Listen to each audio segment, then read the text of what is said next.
الحمد لله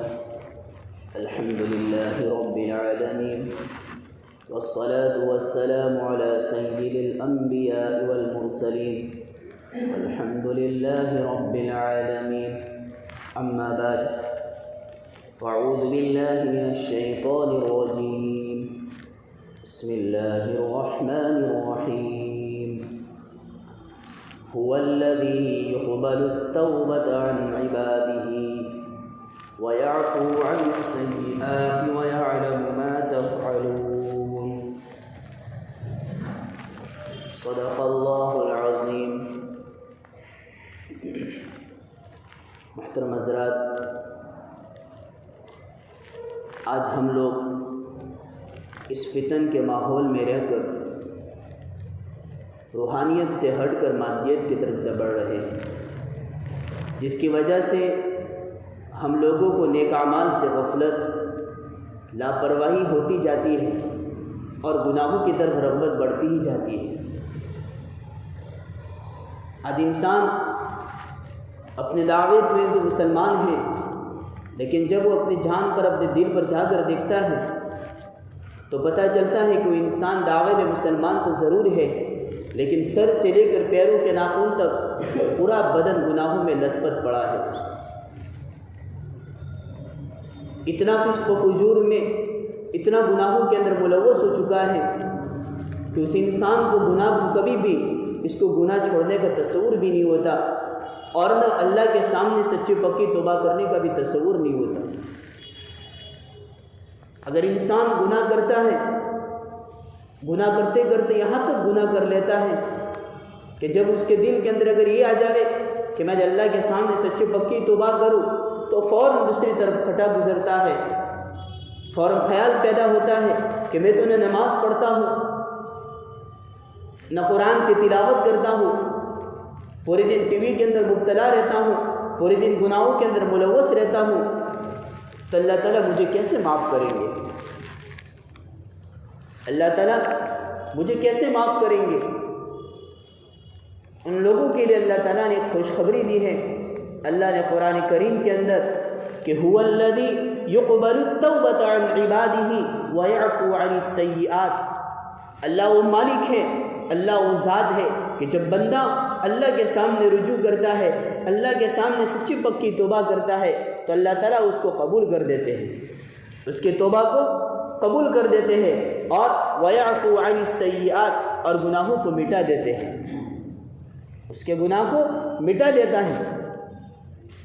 اور تم کیا کرتے ہو اللہ سب کچھ جانتا ہے دوستو، تمہارے دلوں کے اندر کیا چل رہا ہے، إِنَّهُ عَلِيمٌ بِذَاتِ الصُّدُورِ، تمہارے دلوں کے بھید کو بھی جانتا ہے، ہر چیز اللہ جانتا ہے دوستو۔ آج انسان گناہ تو کرتا ہے، لیکن اس وقت انسان یہ نہیں سوچتا کہ میں گناہ کر کے کتنے لوگوں کو کل قیامت کے دن گواہ بنا رہا ہوں۔ ایک گناہ اور 4 گواہ، ایک گناہ اور 4 گواہ کھڑا کر دیتا ہے۔ جب انسان گناہ کرتا ہے تو اس کے سامنے 4 گواہ کھڑے ہو جاتے ہیں۔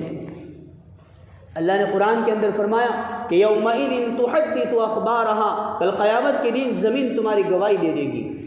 جب یہ آیت نازل ہوئی تو صحابہ اکرام رضی اللہ تعالیٰ عنہ مجمعین نے حضور صلی اللہ علیہ وسلم سے پوچھا کہ اللہ کے نبی، زمین کیا گواہی دے گی، ہماری کیا خبریں بیان کرے گی؟